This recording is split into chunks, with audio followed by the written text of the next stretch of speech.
بسم اللہ الرحمن الرحیم۔ تین عورتوں سے اللہ پاک سخت نفرت کرتے ہیں۔ نبی کریم صلی اللہ علیہ وآلہ وسلم نے فرمایا، قیامت کے دن مومنوں کو گرم میدان میں روک دیا جائے گا، یہاں تک کہ اس کی وجہ سے وہ غمگین ہو جائیں گے، وہ صلح کر کے کہیں گے کہ کاش کوئی ہمارے رب سے ہماری شفاعت کرتا کہ ہمیں اس حالت سے نجات ملتی۔ چنانچہ وہ مل کر حضرت آدم علیہ السلام کے پاس آئیں گے اور کہیں گے کہ آپ انسانوں کے باپ ہیں، اللہ نے آپ کو اپنے ہاتھوں سے پیدا کیا اور آپ کو جنت میں مقام عطا کیا، آپ کو سجدہ کرنے کا فرشتوں کو حکم دیا اور آپ کو ہر چیز کے نام سکھائے۔ آپ ہماری شفاعت اپنے رب کے حضور میں کریں تاکہ ہمیں اس حالت سے نجات دیں۔ حضرت آدم علیہ السلام کہیں گے کہ میں اس لائق نہیں۔ وہ اپنی اس غلطی کو یاد کریں گے جو باوجود روکنے کے درخت کھا لینے کی وجہ سے ان سے ہوئی تھی، اور کہیں گے کہ نوح علیہ السلام کے پاس جاؤ، کیونکہ وہ پہلے نبی ہیں جنہیں اللہ تعالیٰ نے زمین والوں کی طرف رسول بنا کر بھیجا تھا۔ چنانچہ لوگ حضرت نوح علیہ السلام کے پاس آئیں گے اور وہ بھی یہ فرمائیں گے کہ میں اس لائق نہیں، اور اپنی اس غلطی کو یاد کریں گے جو بغیر علم کے اللہ رب عزت سے سوال کر کے اپنے بیٹے کی بخشش کے لیے انہوں نے کی تھی، اور کہیں گے کہ حضرت ابراہیم علیہ السلام کے پاس جاؤ جو اللہ کے خلیل ہیں۔ بیان کیا کہ ہم سب لوگ حضرت ابراہیم علیہ السلام کے پاس آئیں گے تو وہ بھی یہی کہیں گے کہ ہم اس لائق نہیں، اور وہ ان تین باتوں کو یاد کریں گے جن میں آپ علیہ السلام نے بظاہر غلط بیانی کی تھی۔ وہ کہیں گے کہ حضرت موسیٰ علیہ السلام کے پاس جاؤ، وہ ایسے بندے ہیں جنہیں اللہ تعالیٰ نے تورات دی ہے۔ پھر لوگ حضرت موسیٰ علیہ السلام کے پاس آئیں گے اور وہ بھی کہیں گے کہ میں اس لائق نہیں ہوں، اور وہ غلطی یاد کریں گے جو ایک شخص کو قتل کر کے انہوں نے کی تھی۔ وہ کہیں گے البتہ حضرت عیسیٰ علیہ السلام کے پاس جاؤ، وہ اللہ کے بندے، اس کے رسول اللہ کی روح اور اس کا کلمہ ہے۔ چنانچہ لوگ حضرت عیسیٰ علیہ السلام کے پاس آئیں گے، وہ فرمائیں گے کہ میں اس لائق نہیں ہوں۔ تم لوگ حضرت محمد صلی اللہ علیہ وآلہ وسلم کے پاس جاؤ، وہ ایسے بندے ہیں کہ اللہ نے ان کے اگلے پچھلے تمام گناہ معاف کر دیے۔ چنانچہ لوگ میرے پاس آئیں گے اور میں اپنے رب سے اس کے دل و دولت یعنی عرش مالی پر آنے کے لیے اجازت چاہوں گا۔ مجھے اس کی اجازت دی جائے گی تو پھر میں اللہ تعالیٰ کو دیکھتے ہی سجدے میں گر پڑوں گا۔ وہ اللہ تعالیٰ مجھے جب تک چاہے گا اسی حالت میں رہنے دے گا۔ پھر فرمائے گا، اے محمد صلی اللہ علیہ وسلم، سر اٹھاؤ، کہو تمہیں سنا جائے گا، شفاعت کرو تمہاری شفاعت قبول کی جائے گی، جو مانگو گے دیا جائے گا۔ بیان کیا کہ پھر میں اپنا سر اٹھاؤں گا اور اپنے رب کی حمد و ثنا کروں گا جو وہ مجھے سکھائے گا۔ بیان کیا کہ پھر میں شفاعت کروں گا، چنانچہ میرے لیے حد مقرر کی جائے گی اور میں اس کے مطابق لوگوں کو دوزخ سے نکال کر جنت میں داخل کروں گا۔ حضرت قتادہ رضی اللہ عنہ نے بیان کیا کہ میں نے حضرت انس رضی اللہ عنہ کو یہ کہتے ہوئے سنا کہ پھر میں نکالوں گا جہنم سے، نکال کر جنت میں داخل کر دوں گا۔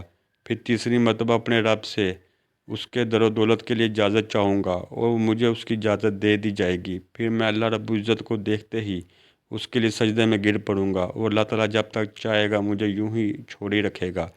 پھر فرمائے گا، اے محمد صلی اللہ علیہ وسلم، سر اٹھاؤ، کہو سنا جائے گا، شفاعت کرو قبول کی جائے گی، مانگو دیا جائے گا۔ آپ صلی اللہ علیہ وسلم نے بیان کیا کہ میں اپنا سر اٹھاؤں گا اور اپنے رب کی ایسی حمد و ثنا کروں گا جو وہ مجھے سکھائے گا۔ بیان کیا کہ پھر شفاعت کروں گا اور میرے لیے حد مقرر کر دی جائے گی اور میں اس کے مطابق جہنم میں سے لوگوں کو نکال کر جنت میں داخل کر دوں گا۔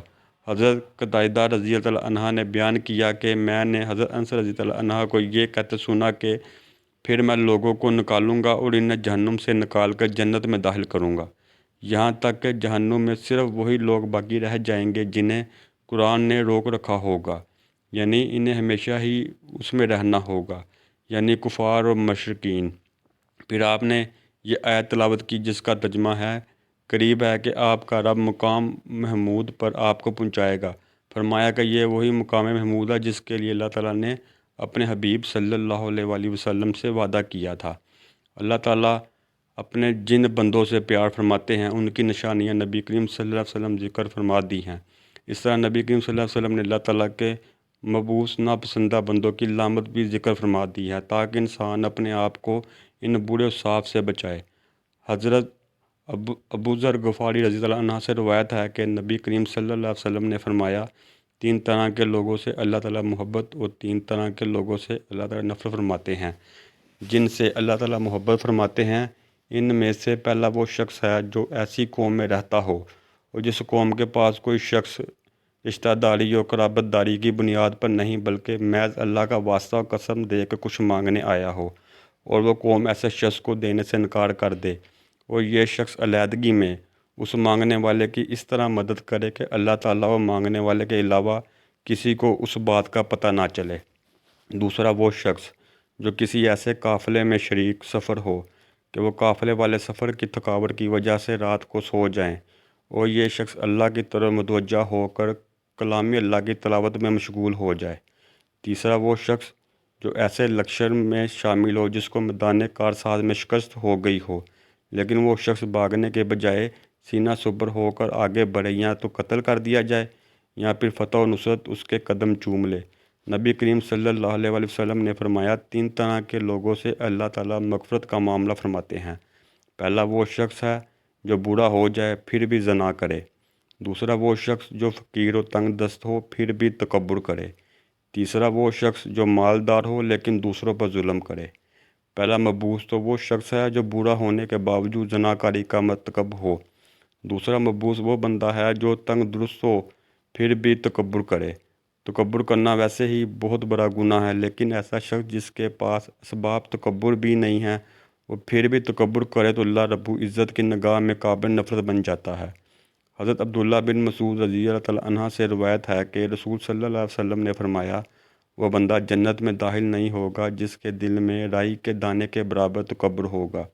اس پر ایک شخص نے سوال کیا کہ بندہ اچھے کپڑے پہنے اور اچھے جوتے کو پسند کرتا ہے، کیا یہ بھی تکبر ہے؟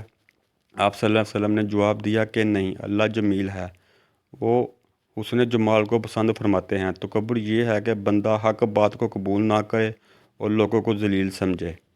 رسول صلی اللہ علیہ وسلم نے تکبر کا علاج یہ بتایا کہ بندہ سلام کرنے میں پہل کرے۔ تیسرا مبعوث بندہ وہ ہے جسے اللہ نے مال دیا ہو اور وہ ظلم کرے۔ جو بندہ مالدار ہونے کے باوجود ظلم کرتا ہے وہ اللہ کے ہاں قابل نفرت ہے، کیونکہ مال کا مل جانا محض اللہ کی اطاعت سے ہے، اور اس کی وجہ سے اور اس کے ہوتے ہوئے کسی پر ظلم کرنا پہلے درجے کی حماقت ہے۔ محدثین کرام رحمۃ اللہ علیہ نے الغنی کی تشریح میں یہ بھی فرمایا ہے کہ اس سے مراد وہ شخص ہے جو دولت مند ہونے کے باوجود بھی قرض خواہ کو قرض کی ادائیگی نہ کرے، یہ بھی ظلم ہے۔ نبی کریم صلی اللہ علیہ وسلم نے فرمایا 3 آدمی ایسے ہیں جن سے اللہ تعالیٰ قیامت کے دن بات نہیں کریں گے اور نہ ہی ان کی طرف رحمت سے دیکھیں گے۔ ایک وہ جس نے کسی سامان کے متعلق قسم کھائی کہ اسے اس نے اتنے میں ہی خریدا ہے حالانکہ وہ جھوٹا ہے۔ دوسرا وہ شخص جس نے عصر کے بعد جھوٹی قسم اس لیے کھائی کہ کسی مسلمان کا مال نہ حق مارے۔ تیسرا وہ شخص جس نے ضرورت سے فالتو پانی مانگنے والے کو نہیں دیا۔ اللہ تعالیٰ قیامت کے دن اس سے کہے گا کہ جس طرح تو نے اس سے زائد ضروریات فالتو چیز سے دوسروں کو روکا جسے تیرے ہاتھوں نے بنایا بھی نہیں تھا، میں بھی تجھے اپنا فضل نہیں دوں گا۔ ناظرین، اللہ تعالیٰ ہمیں ان حدیث مبارکہ پر عمل کرنے اور زندگیوں کو سنوارنے کی توفیق عطا فرمائے۔ اللہ کریم ہمیں اپنے محبوب بندوں میں شامل فرمائے اور مبعوث ہونے سے بچائے، آمین۔ ناظرین، کمنٹ باکس میں اللہ کے 99 ناموں میں سے ایک نام ضرور ٹائپ کریں۔ شکریہ۔ ویڈیو پسند آئی ہو تو لائک کریں، شیئر کریں، چینل سبسکرائب کریں۔ اللہ حافظ۔